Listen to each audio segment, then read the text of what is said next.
मेरो चाहिँ आज धेरै पछि इच्छा पूरा भएको छ। त्यो चाहिँ के हो भनेर हजुरहरूले चाहिँ थाहा पाउनको लागि लास्टसम्म मेरो भिडियो हेर्नु होला।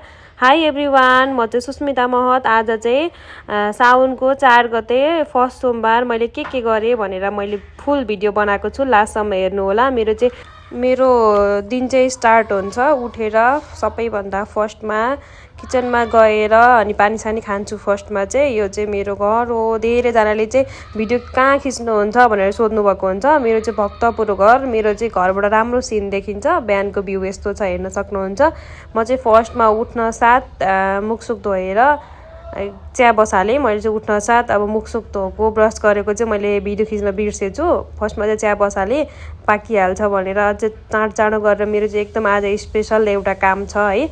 अनि त्यही भएर पानी खाँदै म चाहिँ फर्स्टमा सबै म्यासेजहरू चेक गर्छु। यति धेरै म्यासेज आएर बसेको थियो। अनि कोड सोड पनि गरेँ, आफू चाँडै निस्किनु पर्ने भएर म चाहिँ कोडहरू गरेर सबै म्यासेज हेरेर सामान प्याक गरेँ। बिहान चाहिँ बहिनी पनि हुँदैन, कलेज जान्छ, त्यही भएर आफू एक्लैले सबै काम गर्छु। म चाहिँ बिहान उठ्न साथ मेरो काम हुन्छ सबै म्यासेज हेर्ने र सामान अर्डर प्याक गर्ने, कोड गर्ने, यस्तै हुन्छ मेरो काम चाहिँ। आज चाहिँ एकदम चाँडो गरेर निस्किनु पर्ने थियो। म चाहिँ 9 बजे बसमा निस्किनलाई 7 बजे उठेँ। अनि त्यसपछि सर भिडियो पनि बनाएँ, 2टा भिडियो पनि पोस्ट गरेँ। भिडियो नबनाए अनलाइनमा हुँदैन है। सबैजनालाई थाहा नहुन पनि सक्छ। मेरो चाहिँ सानो अनलाइन बिजनेस छ, यर कुर्ता कलेक्सन हो है। म चाहिँ अब खासै धेरै चाहिँ मेकअप गर्दिनँ, हल्का फुल्का अहिले चाहिँ अलिअलि स्किन केयर पनि गर्न थालेको छु।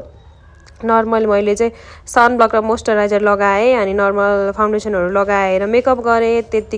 त्यत्तिकैमा मेरो चाहिँ भिडियो कल आयो। आज चाहिँ उसको बर्थडे हो, मेरो मायाको बर्थडे हो। उसलाई बर्थडे गिफ्ट पनि देखाएँ मैले। सर र घडी ल्याइदिएको थिएँ। उसलाई चाहिँ खासै थाहा थिएन मैले किनिदिएको भनेर।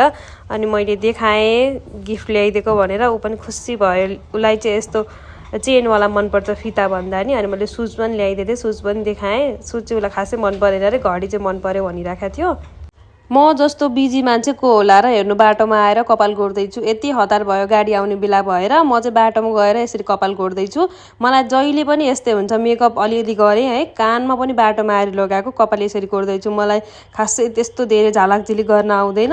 म चाहिँ अब यहाँबाट डाइरेक्ट दिदीकोमा जान्छु। यहाँ थोरै सामान पनि पुऱ्याउनु पर्छ। कोही एउटा यहाँको एउटा उहाँको अर्डर गर्नुहुन्छ। यहाँको अब बोकेर सामान त्यहाँ लगेर मिक्स गरेर पठाउनु पर्ने छ। अब यहाँबाट म चाहिँ गाडी चढेर भक्तपुरसम्म जान्छु। मेरो चाहिँ यस्तो छ है आजको आउटफिट, अघि देखाउन पाइनँ बिजी भएर। यो वाला यस्तो छ। अनि म चाहिँ च्यामासिङ पुगेँ। अब यहाँबाट चाहिँ मैले इनड्राइभ गरेर इनड्राइभमा जान्छु कौशलटार दिदीकोसम्म। इनड्राइभमा बसेँ। मलाई चाहिँ भिडियो खिच्न कस्तो अप्ठ्यारो भयो। अनि यसरी मेरो मात्रै खिचेँ। अनि त्यहाँ दिदीकोमा पुग्न साथ छोरोले चाहिँ ह्याप्पी बर्थडे सानो बाबा भन्दैछ। आज चाहिँ मेरो मायाको बर्थडे। म चाहिँ अब दिदीकोमा आइपुगेँ। दिदी चाहिँ सामान प्याक गर्दै थिएँ। दिदीकोमा सामान छोडेर म फेरि तुफान लागेँ सामान लिन। हिजो ल्याएको सामान चाहिँ सकिसकेको थियो, धेरैले प्रि अर्डर गर्नुभएको थियो। त्यही भएर म चाहिँ फर्स्टमा खानै नखाइकन सामान लिन गएँ। धेरै त थिएन, थोरै थियो, थोरै पनि छिटो लिएर आएँ। यति घाम थियो, घाम भए पनि के गर्नु, काम त गर्नु परिहाल्यो है। तर मलाई चाहिँ आफ्नो काम गर्न कहिले पनि गाह्रो भएन क्या। मलाई त खानु पनि पर्दैन, भिडियो बनाउन र लुगा बेच्न पाएदेखि मलाई केही पनि चाहिँदैन कि। कहिले पनि अल्छी भन्ने लागेन किन हो मलाई है। अनि म चाहिँ ठ्याक्क घर आइपुगेँ। यस्तो घाममा यति काली भएर आएँ है। अनि खाना खाएर दिदी र म चाहिँ टिकटक बनाउन थाल्यौँ। हामी कहाँ जान लागेको छौँ भनेर म तपाईँहरूलाई भन्छु ल। मेरो चाहिँ पहिलेदेखिको ठुलो इच्छा थियो, मलाई चाहिँ आश्रममा गएर सहयोग गर्न पहिलेदेखि मन लागेको थियो। तर किन टाइम नमिल्या हो कि नजुरेको भनौँ है। मलाई पहिलेदेखि एकदम धेरै मन थियो आश्रम जानको लागि। अब त्यस्तै हो, अब मन मात्रै भएर पनि भएन है, अलिअलि धन पनि चाहिन्छ। त्यही भएर आज चाहिँ अब सबै कुराले जुरेको भएर दिदी र म चाहिँ जाँदैछौँ। आज मेरो मायाको बर्थडे पनि हो, ठ्याक्क टाइम पनि मिल्यो। त्यही भएर आज म चाहिँ यहाँ कौशलटारमा भएको मानव सेवा आश्रममा जाँदैछु। दिदीको र मेरो चप्पल चाहिँ सेम रहेछ कि, हेर्नु न कस्तो राम्रो। अनि मैले चाहिँ उहाँलाई त्यहाँ चाहिँ खाना खुवाउन जान्छु सोचेको थिएँ। तर खाना खानलाई चाहिँ अब आज सोमबार पनि हो नि त, धेरै व्रत बस्नुहुनेहरूले नै प्रि बुकिङ गरिसक्नु भएको भएर उहाँले चाहिँ हामीलाई आवश्यक परेको कुराको म टिपेर दिन्छु, त्यो लिएर आइदिनुहुन्छ। हजुरलाई जे मन लाग्छ भन्नुभएको थियो, तर मलाई के ल्याउने आइडिया नभएको भएर मैले उहाँलाई रिकमेन्ड गरेको थिएँ के ल्याउँदा ठिक हुन्छ भनेर। उहाँले चाहिँ हामीलाई यो आवश्यक छ, यो ल्याइदिनु न भनेर फुरुन्दाना, बिस्कुट, भाँडा माझ्ने साबुन, गेडागुडी अनि यस्तै सोयाबिन हो यस्तैहरू भन्नुभएको थियो। अनि हामीले त्यही सबै मिक्स गरेर सबै उहाँले भन्नुभएको मैले फुरुन्दानाहरू सबै लगेँ। उहाँहरूले भन्नुभएको आइटम नै मलाई चाहिँ आज यति धेरै खुसी लागेको छ। अनि मैले यो आश्रममा जान लागेको चाहिँ मेरो मायालाई चाहिँ थाहा छैन, मैले चाहिँ सरप्राइज हो। अनि दिदी र म चाहिँ सामान किन्यौँ, 2टा होलसेलमा किन्यौँ, एउटामा नपाएर। हामीले यहाँ पुग्दा चाहिँ यति मलाई कस्तो मनमा नै कस्तो लाग्यो कि यति धेरै बाहरू हुनुहुन्थ्यो। यहाँ चाहिँ सबैजना हजुरबाहरू हुनुहुन्छ। मैले चक्लेट पनि लगेको थिएँ, चक्लेट पनि हामीले सबैजना मिलेर ओपन गऱ्यौँ। उहाँलाई चाहिँ प्याकेटै सुत्तो दिन नमिल्ने रहेछ, कोहीले फेरि प्याकेटै सुत्तो खानुहुन्छ भनेर हामीले सबै प्याकेटै सुत्तो खोल्यौँ। मैले चाहिँ गुलियो धेरै नभएको वाला लगाएको थिएँ, रियो पनि लगाएको थिएँ, तर रियो चाहिँ अब पानी परेको चिसो थियो, त्यो भएर उहाँहरूलाई चिसो हुन्छ भनेर दिएन। मैले सबैलाई चक्लेट दिएँ। यति माया लाग्ने, यति उहाँहरू एकदम रुल्स एन्ड रेगुलेसनमा बस्नुहुने क्या, सबैजना टक्क आफ्नो सिटमा। अनि सबैजना कस्तो माया लाग्ने क्या, सबैजना टिभी हेरेर बस्नु भएको थियो। अनि सबैलाई दिएँ। अनि त्यहाँ अफिसमा नि सबैलाई भेटेर आएँ। उहाँले चाहिँ मलाई यो दिनुभयो, यो के भन्छ, यो सर्टिफिकेट के भन्छ, यो उहाँले एउटा यो प्रमाणपत्र जस्तो दिनुहुँदो रहेछ है। अनि यहाँ फुल पनि लगाइदिनु भएको के, दुवैजनालाई हामी त एकदम खुसी भएर आयौँ। यहाँ टिका पनि लगाइदिनु भयो है।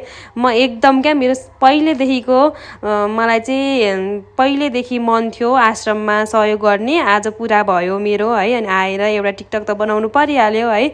आज अब नयाँ कुर्ता लगाएर अनि आएर पानी पराएको थियो, सुतेँ म। हेर्नु त, मानव सेवा आश्रमले चाहिँ धेरैजना असहायहरूलाई चाहिँ हेल्प गर्दै आउनुभएको छ। धेरैजना अब जस्तै यस्तो सहयोग गर्न जानेहरूको लागि एउटा प्लेटफर्म पनि भएको छ नि त, सहयोग गर्न सक्ने एउटा वे पनि छ जस्तो लाग्छ मलाई।